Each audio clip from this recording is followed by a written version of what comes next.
Greetings, YouTube, and, we're going to start out this video this way. It's very strange to make daily content on YouTube because nothing is guaranteed. And humility is inevitable if you like failure because you're going to fail a lot. It kind of reminds me of American baseball, where if you bat 300, somehow you're in the Hall of Fame, even though you've got a 70% fail rate. But I'm saying this to say, when I put out videos, even if I think I know how they're going to do, I never do. Sometimes I can put a lot of work into a video and it does terribly. And then I can put up a video that I think, I don't even know if that's worth the time. I'm sorry, people. And it gets really well received.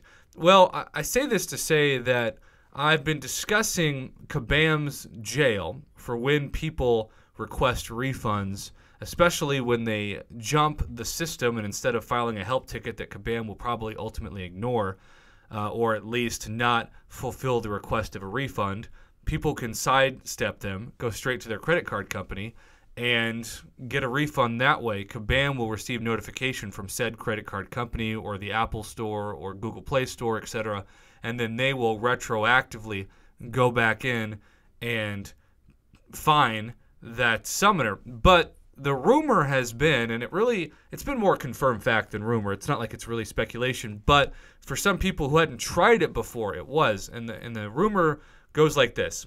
So let's say that you go into the unit store and you decide that you are going to do a Path of the Abyss. You're going to buy 3 Odin's worth of units to try to load your account up with potions and revives, etc., to take on your Abyss challenge. So you're going to buy, let's say, 9,300 units worth of in-store purchases. You're going to triple that Odin purchase. Well, if your credit card company is like mine and I bank with Capital One, I get alerts that say, hey, did you make this purchase multiple times?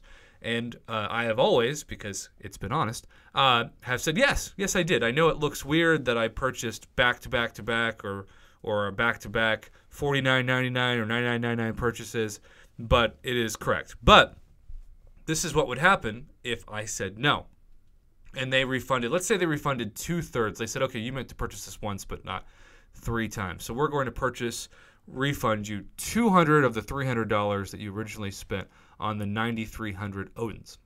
Well, depending on the speed at which Kabam got that alert, my account would go from 853 units to the negative whatever in terms of credits.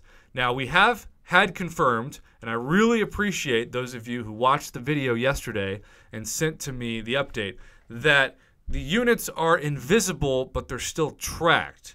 And so basically, your units are still adding up when you claim things like the daily collector's card and arena milestones, or you open up arena crystals, etc.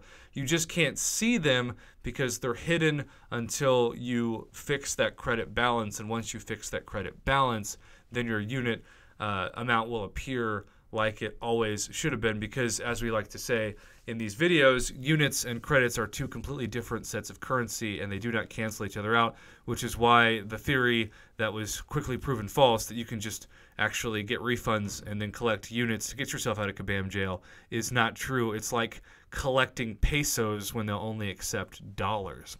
But here's the big reason why the system is currently a joke that hurts the average player that's not trying to scam Kabam. And if you think that's me being too harsh or too negative, just think about what this is.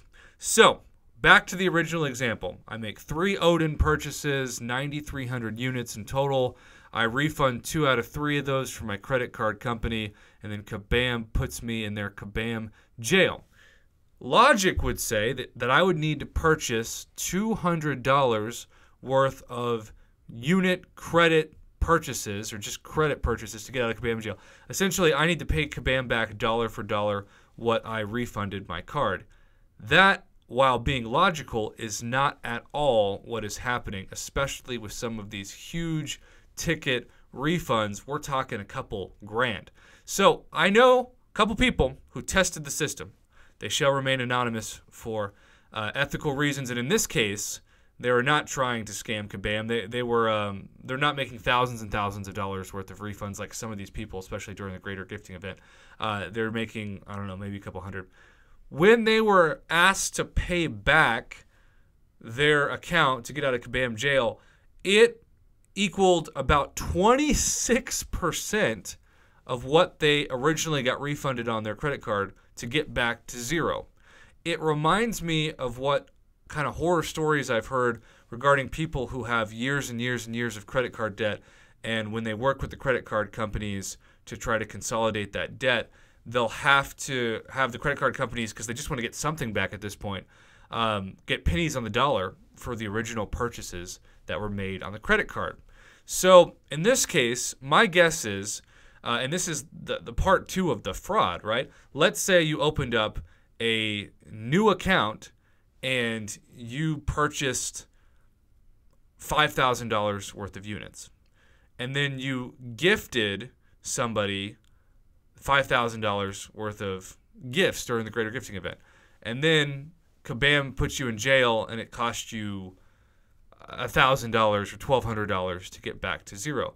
Well, you're still making a ton of money off of savings of what you would normally pay if you went through the unit store. But on top of that, and I can't really verify this, I've just heard of people saying that they know of people who've done it, you'll create these alt accounts, Kabam will ban them or threaten to ban them, and then they'll say, well, it's an alt account. So just ban it. I don't need it. I just created it for the sake of getting discounted units anyway for greater gifting, crystals, etc.